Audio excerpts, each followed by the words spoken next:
This man has traveled the world. He's been to so many places, not just random places. He's been to the most incredible places.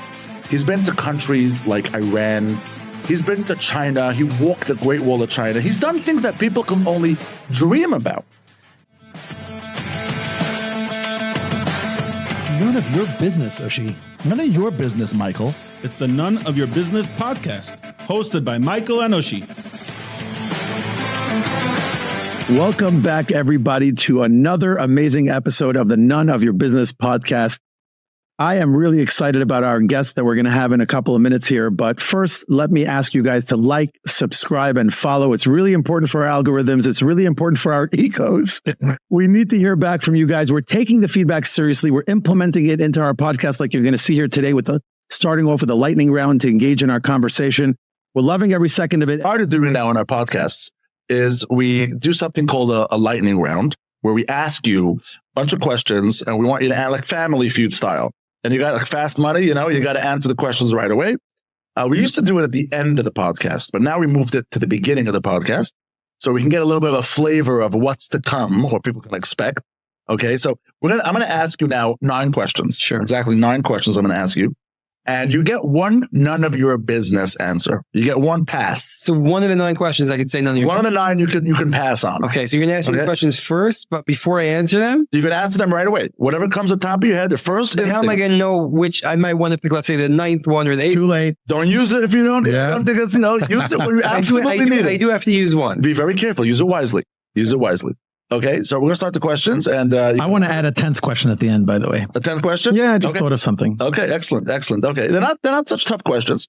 They're just questions to really get a little feel for, the things that you're going to be talking. And I already thought of an 11th. I'm having so much fun already. Go ahead. Okay, this is great. All right, Moshe, you ready? I'm ready. All right, here we go. All right, question 1. If you wouldn't live in America, where else in the world would you live other than Israel? It's a great question. I don't know if I have the answer. It's a great question. I don't know. Oh, wow. Okay, I guess you have so many. It's a great question. She has too many places. There's too many places. All right, we'll save it for the actual podcast. Which country was the most boring country you visited? Belgium.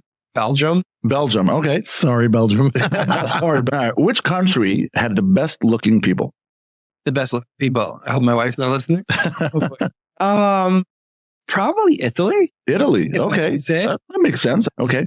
How much money was the most expensive trip you ever took? Probably 25,000. 25,000? Yeah. That's pretty reasonable. It's only 24,000 more than I've ever spent. If you didn't travel as a hobby, what else would your other hobby be? So what I else? like boating.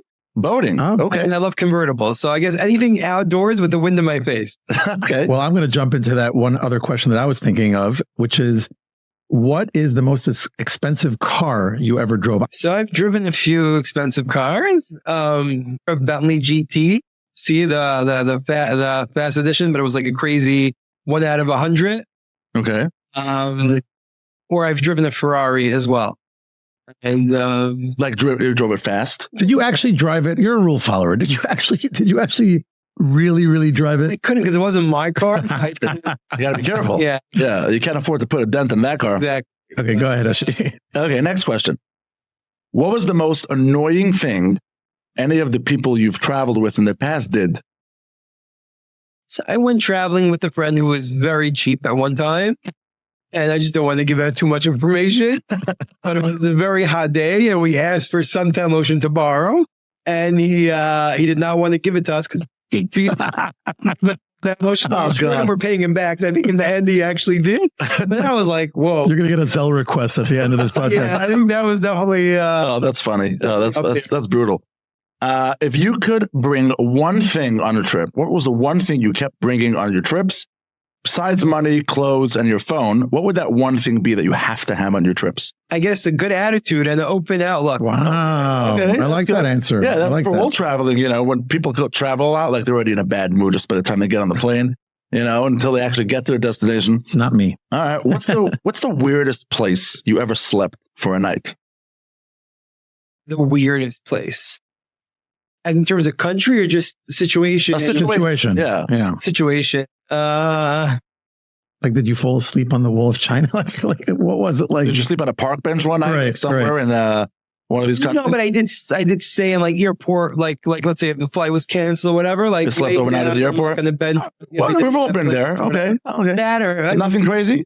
create maybe like a Eurorail train, but that was supposed to be. It had like a cabin. Meant to sleep there. It was meant to sleep. Okay. Yeah, we don't feel bad for you. First class. Last question. Other than English and other than any language you do speak, what language would you love to speak?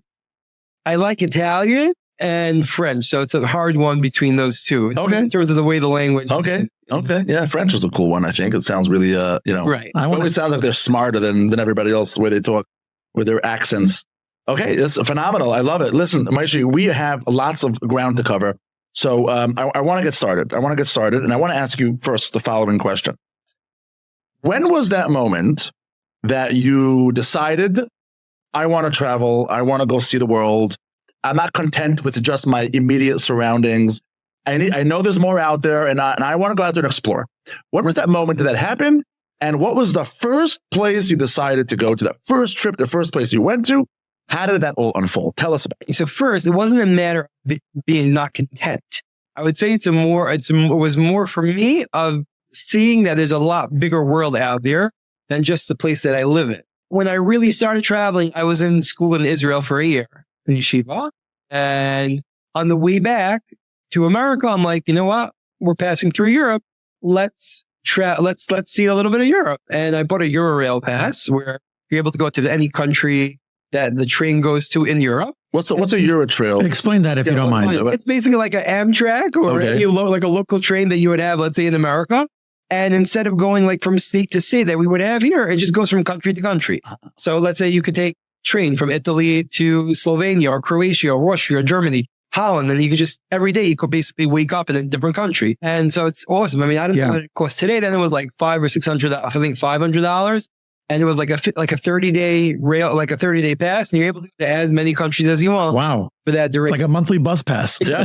Wow, that's great. And it's awesome. And it really goes through all the different countries. Yeah, I mean. So that's how you traveled. That was the logistics behind it. That's where I started it. Okay. And then I was like, whoa, this is really cool. I love this, And were you by yourself? I went with a friend. Okay. You went with a friend. Okay. Okay. So then you came back and then you settled in and then you decided I'm taking a trip, like a real trip, planned out. Like you always had it planned to a T.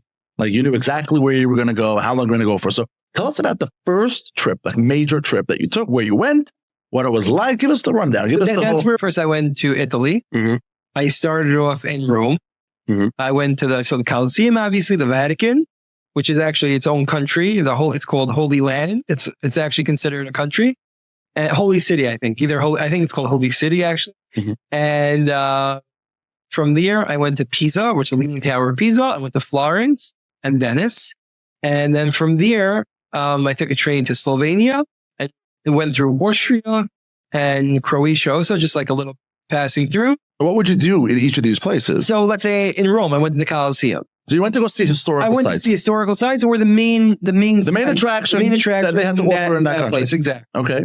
And then Slovenia, Austria, Germany. Then let's say I went to Germany. So I went to Munich. So I went to concentration camps in Dachau, which is very very important. Very important. Good experience that people realize what. And important to do on an organized trip to go to these places in Germany, of course. Right. And then from there I went to Switzerland. So I saw some of the Alps, which were gorgeous. And I went to Hungary. I went to Budapest. And the city is divided between Buda and Pest. And it's a beautiful, I have a gorgeous parliament over there. Just beautiful city. Just walking around. There's like a very famous street called Váci Street. And it was just beautiful. And that's it. Okay. So that was your first experience with Paris traveling. Yeah. And Paris. Okay. Yeah. So you traveled and you got the bug. You got the bug. You would say so. Traveling and you realized that this is kind of what I want to do. Right. And then you just escalated. You took it up. You kept leveling up and you kept going to more places. So what was the first crazy place that you went to? Crazy? No place is crazy. Well, you're in the Middle East. You've been to the Middle East, right? Correct. But okay. I mean, I guess certain people call it crazy. Yeah, I mean, if you're there, it's regular day life. Just like you and I live over here. Okay. People that have a day-to-day life over there. So it might be very different than what we're used to. Mm-hmm. But, I've been to, let's say, I guess in parts of Africa, Zimbabwe, Zambia, Botswana, Namibia, and certain parts of South Africa that were, very different than here, which I love because, every day you have your regular day life. So when you travel, for me, I like to see something different that I'm not used to over here. Right. So you went to Africa, right? You went to the jungle. Yeah. You saw the animals. Yeah. What did you do for food, for kosher food? How did you manage that? So in South Africa, there's actually a lot of kosher restaurants in Johannesburg and also in Cape Town. The other parts we just brought with us, like soups, noodle soups, and different microwave meals. So you just packed foods. Yeah. Was it ever a challenge to you to travel when it came to food? Because I like to travel so much as I like to eat, the travel comes first. The travel is a priority over the food. Yes, the priority. You would sacrifice. So you went to Africa. Okay. I know you've been to the Middle East. Yes. Have you been to like Iran? Have you been to Afghanistan? Any of these places? I've been to Afghanistan, which is not in the Middle East. Okay. Yes, I've been to Afghanistan. I've been to okay. Kabul, which is super cool. Kabul? Yeah. Okay. Which was... these are not places you can go to today. You can't go to Afghanistan. No, today you cannot go. You could probably go, just it's a lot more dangerous. I don't even know if they will let you in because the Taliban is in charge now and rule. So I don't know. But when I went, the Taliban did not take over just yet. So you wore your yarmulke when you were there? No, I did not. No, you didn't. So you concealed your identity. Right. Right. I wore, it's called in Pakistan, they call it shalwar kameez, but in Afghanistan, they call it like a perantuban. It's like the long gown that they wear. Right. So I wore that and I wore a hat, but they just, you're supposed to not do So you blended in. So you wore whatever. Wow. Exactly. That's smart. That's very nothing smart. to do about Judaism. Just any foreigner is basically a target. Is a target, exactly. Yeah. So nothing to do with your... So you want to integrate with the culture by wearing their garb. It has nothing Very to do cool. with the religion, just in general. They tell you any foreign... Where did you sleep in Afghanistan? So I actually didn't. I flew to Dubai to sleep. So I came there at like 6 o'clock in the morning. So you landed first in Afghanistan. Afghanistan. I was there for the morning. In the airport, Afghanistan airport? Yes. Yeah, Kabul airport. What's it called?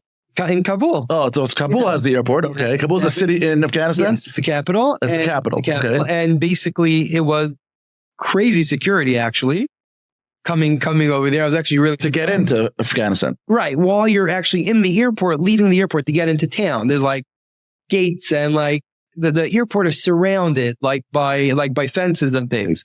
They took security very, very seriously. Of course. And I did have body and armed guards with us when I was there. You did? Yeah, of course. Oh, so you hired private security? Yeah. Interesting. So you didn't just walk around on your own. It's not like that type of chill. Even though Taliban was not in rule, they were ruling then, you still had to be very, very cautious where you could go and what you could do. Were you nervous? How many people were you with? I was with one other person. And I had 2 bodyguards, a driver, and the tour guide. Was there any time that you were nervous? Not there. No. And then where were you nervous? So there were times I was nervous, but it was just because there was like a misunderstanding or miscommunication. It wasn't really because anyone was, for example, bad. So I was in Lebanon. Wow, Lebanon. Yeah. That's a dangerous place. These are places that are not accessible anymore. Right. For some, but yeah, I guess, definitely, I don't know if it with security? No. Lebanon didn't go with security. No. Wow. And did you dress up the part in Lebanon as well? No, not at all. You walked around in casual clothes? Yeah, because it's a modern country. It's not, people don't wear... Lebanon is most people are not religious. Yeah, it's actually the most unreligious, what's it called? Arabic state. It's like a Middle East country, basically, that there is. Really? Yeah. Really? There's Hezbollah, and they take things very, very seriously. They take Sharia law seriously.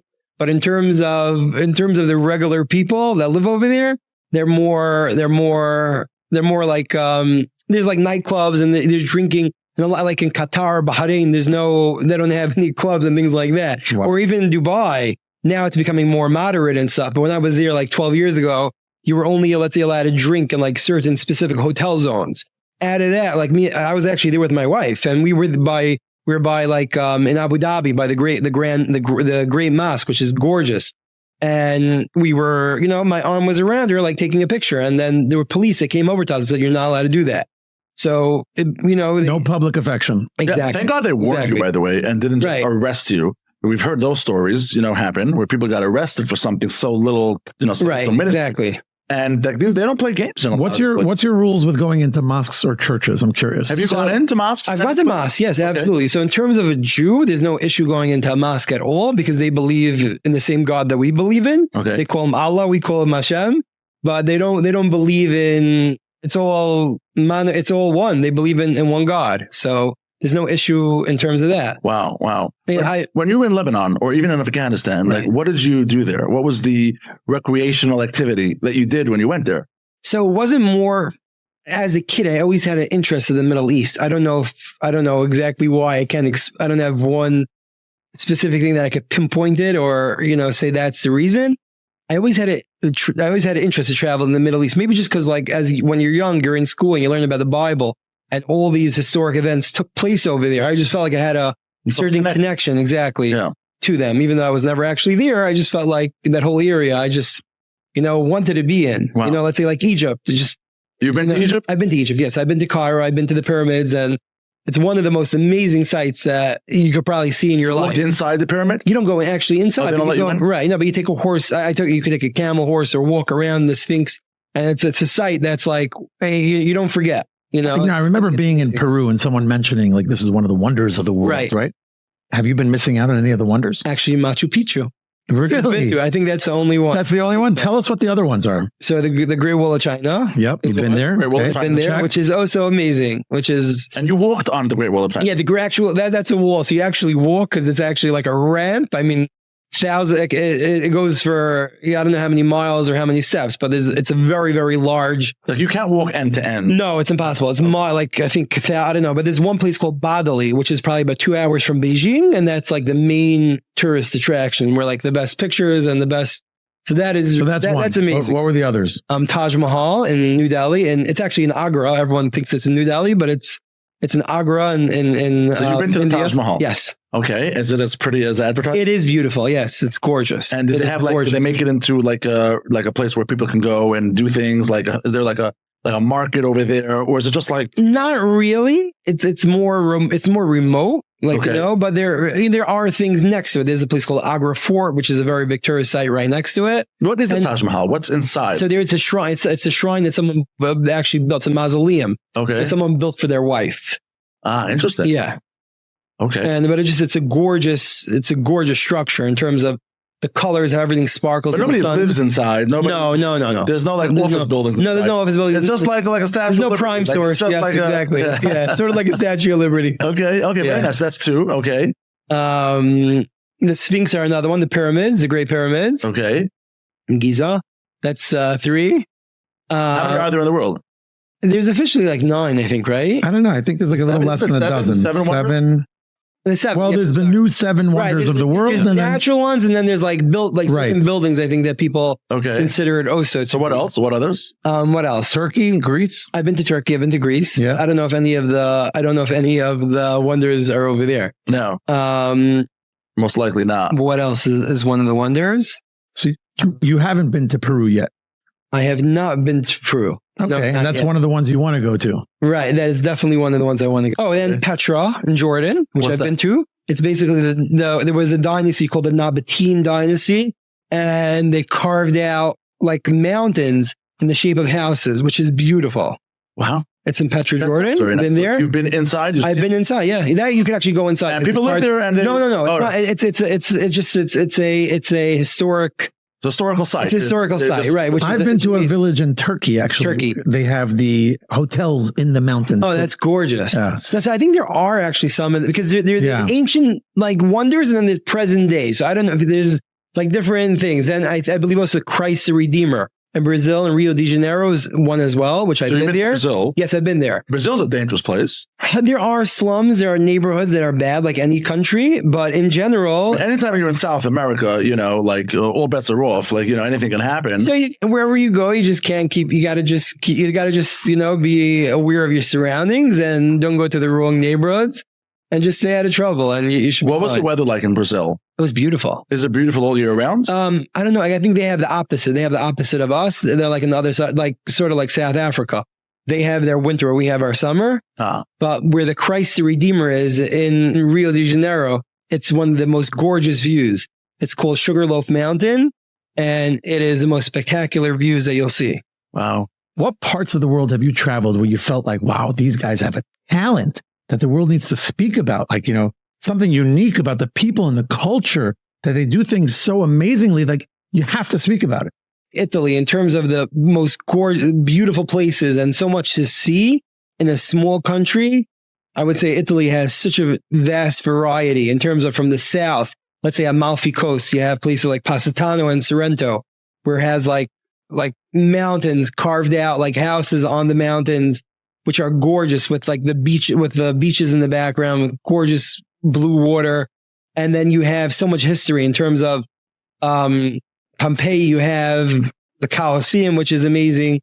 You have just so much going on in Italy as well in terms of a small country that I think is amazing, Yeah, and I guess Italy is your top pick because it's also in terms of kosher food. There's a lot of options of kosher. There's good culture. Rome has tons of kosher food. Has there been a place where you're saying that once you're there with the culture and people are nice, but is there a place where it's just ugly? It's just like the people, you feel it when you step down, just like Like, I'm not coming back here again.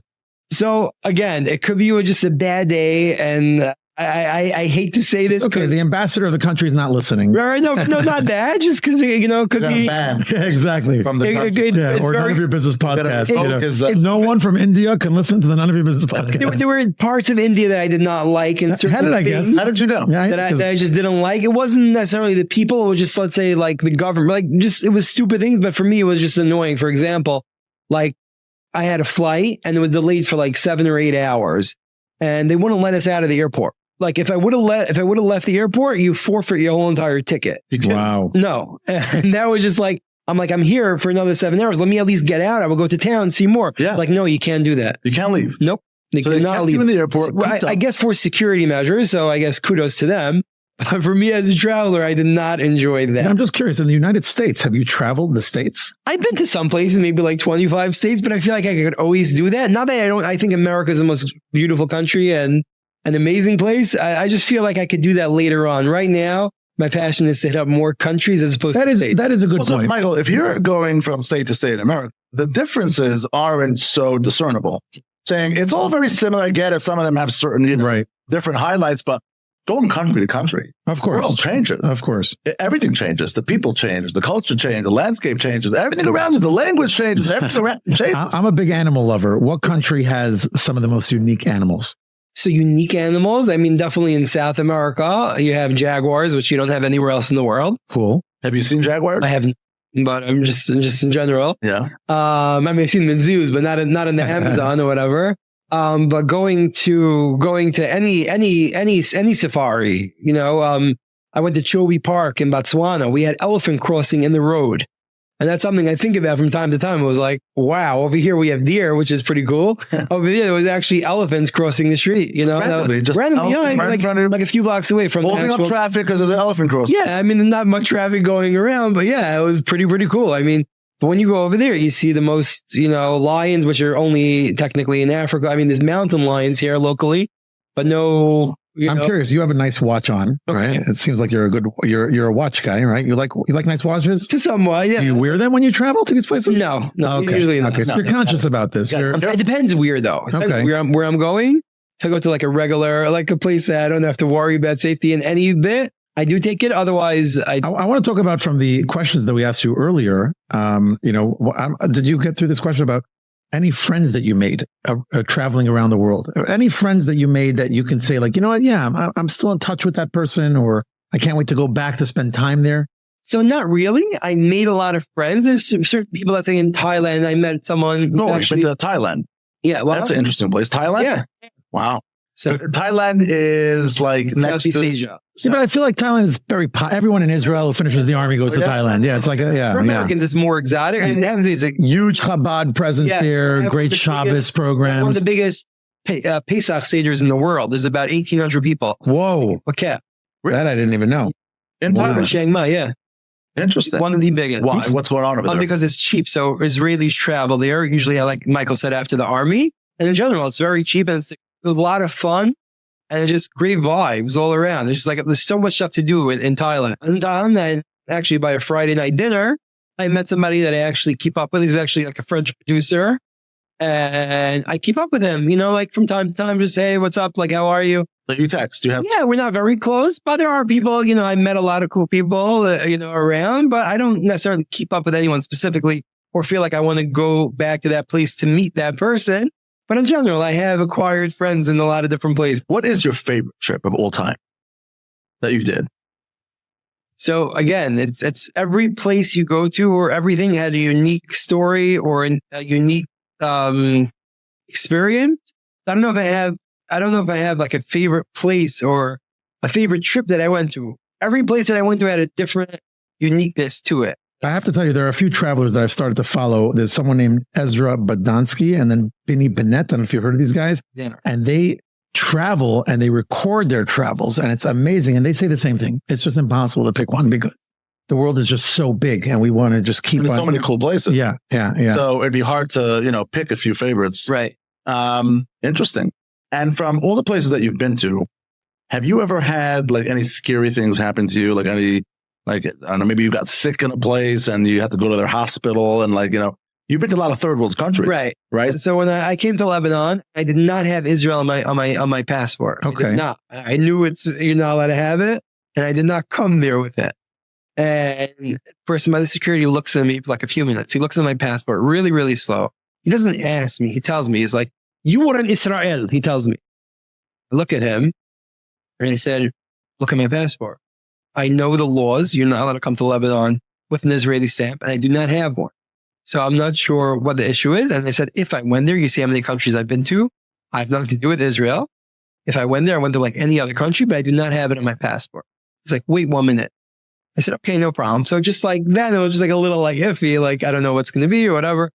And he comes back after a few minutes. He's like, "Okay." He's like, "We take special security measure with you." I'm like, "Okay." He's like, "I take picture from your passport." I said, "No problem." That sounds reasonable. Right. Very reasonable. I was like, "Okay, so good. I'm good. I could go." He's like, "Sure." And that's it. So it was like a few minutes of the unknown. Right. But once I passed through the actual, getting in. You mean you didn't have a drone following you the entire time? I don't know. It's very possible. We shouldn't take it for granted that the only country in the world where you could rely on some type of reasonable government that's not going to prosecute you unjustly. And I'm talking about on an extreme level. Obviously, there's always, local politics, things like that. But if you go to any other country in the world, all bets are off. You don't know what they're capable of. They could do anything. But in this country, we're very fortunate that we don't have these kind of horror stories. We don't have to worry about an official pulling out his gun and just shooting you and for no reason. And they can get away with it. Over here, we are not just a democratic country. We are a civilized, moral country, and the rest of the world isn't. Say Iran, the people that live over there are dying for peace with Israel and America. They love. Are they? Of course, most people. I would say 80% of the country want that. Wait a second. Wow. You're saying something now that I don't know if I agree with, and I hope you're right. Okay. You're telling me if you would poll Palestine, Iran, Iraq, the people, just the people, and you ask them, are you okay with what your government is currently doing, what they stand for, and what their mission statement is? Or do you wish this would all be eradicated and you could just live in peace and in harmony, not just with Israel, but with the rest of the world, and let everybody do their thing, and you're going to do your thing, and also going to bother each other? What do you think the people would come back with? So I think the poll would be people who were brainwashed as a kid to hate or anything, to hate Western civilization and culture. I think they would say no, that they're not okay with their government stance and everything. And they would. And yes, they stand for peace. They stand for peace. Yeah, I would say most of the people. But you just said if they weren't brainwashed, right? But they have been already. A lot of all they do in their systems is teach them about the rest of the world is evil. Everything needs to be Sharia law. There's only one God, and we got to make sure that we're sending that message and spreading it across the globe at all costs. Whether it's murder, whether it's becoming martyrs, whatever, that's what they've been told. Right, but I believe it's only the extremists that actually do believe that. I believe the day-to-day people, yes, go to any person in Iran. You know why I have a hard time believing it? Because at a certain junction, if the majority of the people truly had a certain will, at a certain point, there would be a tactic to overthrow the government and for them to take control. They wouldn't. They try that. Look in the last year and a half, what's going on with protests in Iran. women that took off their face, their headscarf. Exactly. And they came to protest and they got killed or whatever the case is. They got jailed.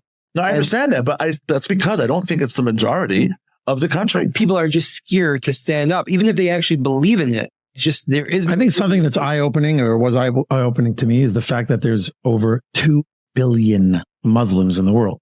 So if you take a small percentage of it, that's the extreme, that's still millions of people. Yeah. And that's what we're hearing a lot in the media. And that's what we hear a lot in general. It's not the majority, though. It's really not the majority. Exactly. And it's a lot of people, though, that we have to, I feel very sorry for. I bought a car recently from a guy who was an Iranian, not an Iranian Jew, an Iranian who his mother still lives in Iran. And he says that he's proud and his people are proud that they protect the burial site of some of the holiest Jews that were ever alive. Have you been there? I have not been there, but Mordechai and Esther is buried in Hamadan, and it's on my top 10. I thought you've been. I have not. So you haven't been to. Didn't mean to correct you in the first few. Oh, you were in Iraq then? I've been to Iraq. And Iraq. Yeah, that's okay. what it is. I was close enough. Yeah, Yes. definitely in proximity. Okay, that's fascinating. Iraq. What's Iraq like? So it was cool. I actually only went to the northern part. I didn't go to Baghdad. At that point today, I would go to Baghdad, but I only went to Kurdistan. Was Saddam Hussein at the time? No, he was already out of power. I went in 2019. Okay. So I only went to the Kurdistan part, which is Erbil. That's the capital of the Kurdistan part.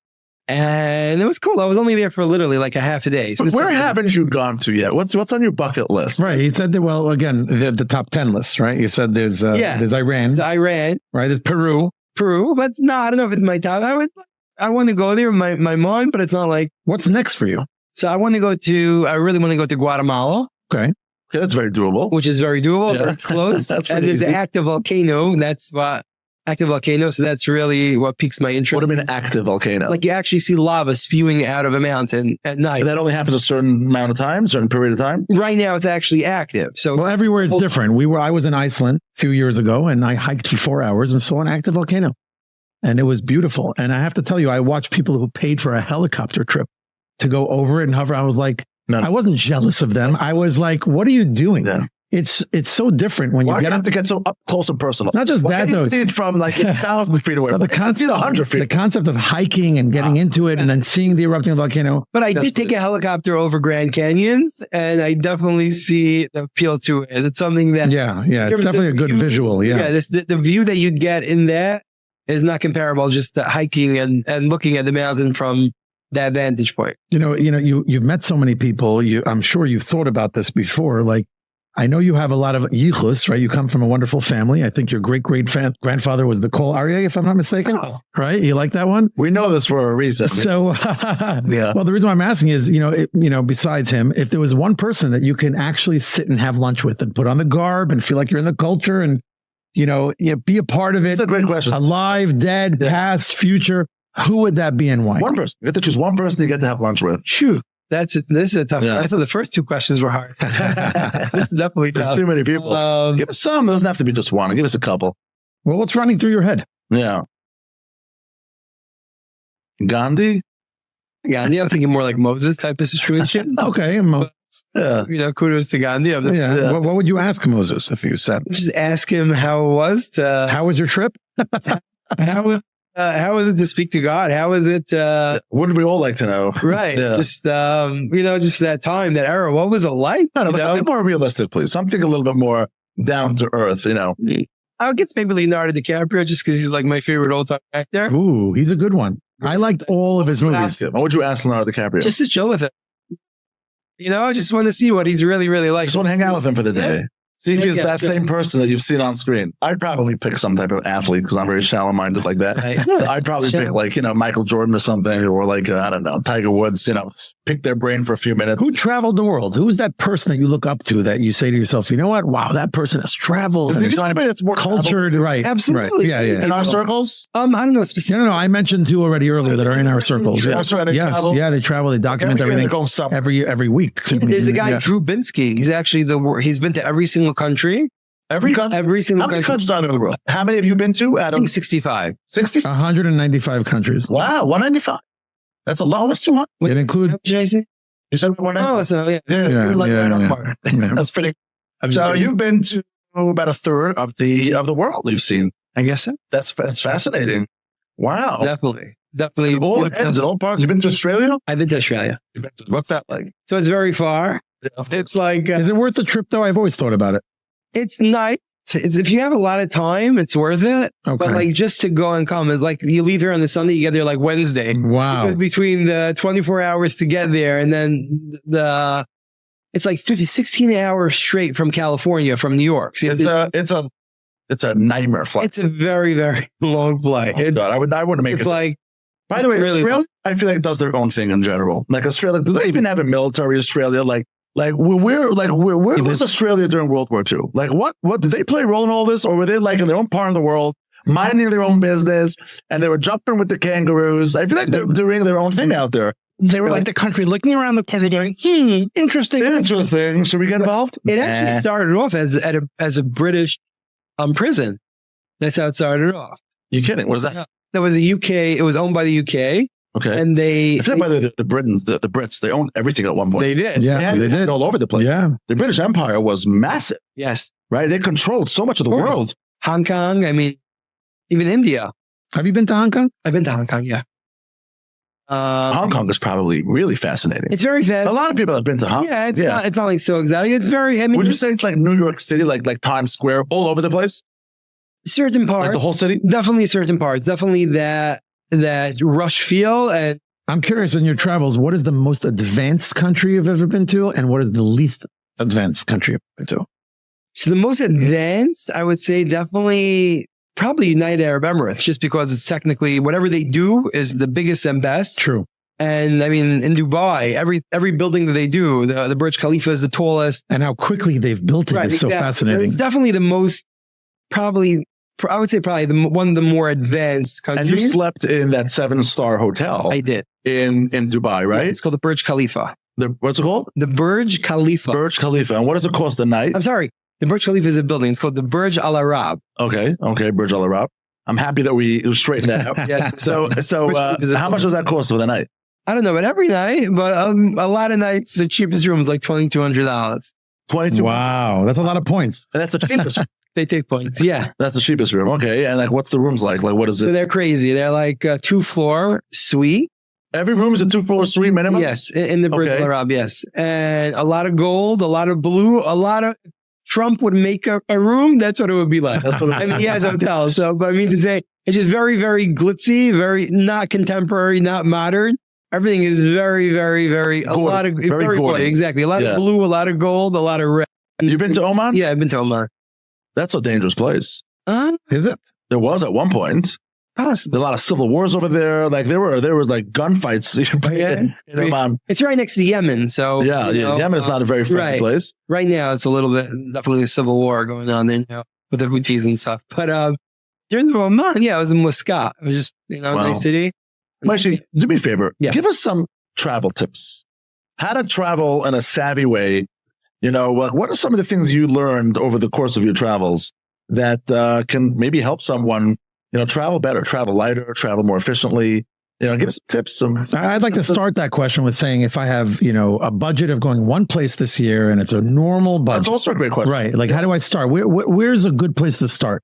Yeah. So I guess every single person, it's a very personal question for that. Sure. It's very individualized for that person because every person has something else that they like. But for an amateur, for someone that doesn't want to get too intense, what would be your recommendation to start out? Do you want to have fun? Do you want to go to? We're done with Miami. What's next? Right, That's right. all. That's Been the to question. Miami Just too many pick a times to place. count. What's And next? we want to go somewhere, a creative place. You want to? Anywhere in the Caribbean is a lot of fun. Okay. Okay. Jamaica's a great place. I mean, Fair. all over the Caribbean. Okay. Not much to do there, but just a lot of fun. That's more for Gorgeous relaxing. beach, That's right? more- yeah. So you're looking for sightseeing? Yeah, sightseeing and to go and do something. Embed yourself in a culture. Right. Like, you know what I mean? Like Culture. that's, yeah. I guess that's what it is. Yeah. Well, certain parts of Mexico have a lot of culture and a lot of history to it. I mean, even, We've all been to Mexico, right, but So we've even been like there. 2 hours away from Cancun. I don't know one of these exotic, faraway places. Something like Tom's River. Exactly. A lot of culture there. Exotic. Definitely, I would say going to Indonesia, to Bali. Oh, okay. That's something that's like, whoa, because people actually believe, I mean, there's Buddhists over there and they actually, you see them bringing like sacrifices to Buddha. They bring like fruits and things like that. And there's temples, let's say even in India. So I'm saying in terms of culture, like something that's different, like from 1,000 years ago, people that worship the sun and believe in different things, that's definitely up there. I mean, in general, Indonesia is a Muslim country, but Bali is considered more Buddhist. It's very attainable to go there. It's not such a but it's not in terms of attainable, in terms of money wise, in terms of. Can anyone just go travel there? Yeah, sure. Yeah. I would say Thailand probably, because maybe just in terms of cheapness, because everything's very affordable over there. Hotels are great and they're very cheap. Right. It is very. They have like sections of Thailand that are more modern, and they have like absolutely. Yeah. Interesting. So it was made for a nice vacation. Even. Definitely. Great vacation. They have gorgeous beaches as well. Also, nice beaches. Yes, beautiful. And it's a safe place to be. Very safe. And they have kosher food there? All over, yeah. All over? Not all over. In the main cities. In Phuket, there's kosher. Like restaurants? And there's Chabad house, and there's like a corporated restaurant. Okay.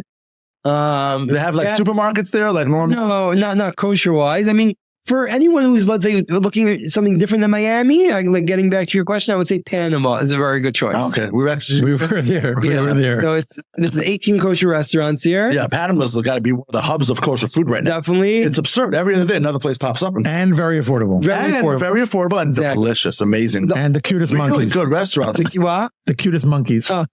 And the Monkey Jungle. The Monkey Jungle. The only issue with it, if you like beaches, there's no beach in town. You have to go 2 hours. Right. You got to take a little helicopter ride for like an hour. Beautiful in terms of city-wise and culture. I love Panama. Wow. Before we let you go, first of all, that was an amazing journey that we took together. You know, I'm living vicariously through you for the past hour, and I can't wait for more. I can't wait for more 2-hour discussions, outside events.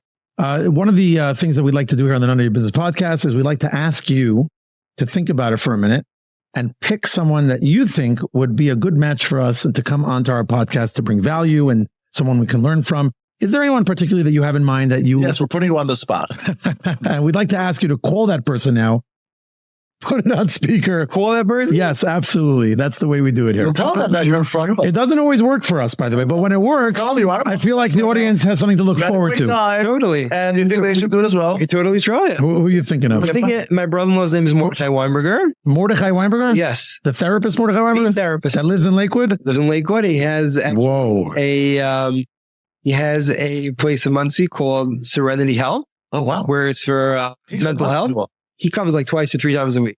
So he leads Serenity Health, which is one of our partner Neil Zellman's companies. Correct. And they actually just started a version of the podcast together with Nachi called Pause, talking about mental health and challenges and really going on a journey that is going to be very exciting. So I'm excited for you to call him. You can let him know that one of his ex-patients, Michael Greenfield, is sitting in front of you. I've used him a couple of times for therapy sessions, and he is on the money. Well, look at this. Yeah. He was your therapist? Yes, I used him 2 times. He was a little too similar to me in many ways, so it didn't really work. But I loved his energy, and I loved what he has to say. Get him on the horn right now. Let's do this. Let's do this. Okay. How are you? You know, we're on the podcast, and we asked him to pick one person who he would pick that would bring value to this podcast. He didn't even have to think about it for a second. And it was you, by the way. I bring like my special Michael. So part of their questions, they want to know who could bring something to the table. So obviously I thought about you. Are you ready to come on our podcast? You've been chosen. Yeah, sure, Michael. The answer is absolutely. I honestly don't know when. Like that. Amazing. We'll fit you in. Thank you. Love you. Thank you very much. We appreciate you being here. And I look forward to all the journeys that we hear about together with all of us. And may we all continue to take journeys all the way to Jerusalem, Mashiach. Man, well, it's a nice ending, Michael. I'll say, we should probably do more podcasts just so we can catch up together. We don't have to do podcasts. That's a lot of things. We got to do it. No. Today, if you want time from Moshe and you want to, catch up, gotta be behind mics and cameras. Yes. I got to get a different hobby that you can have me here again.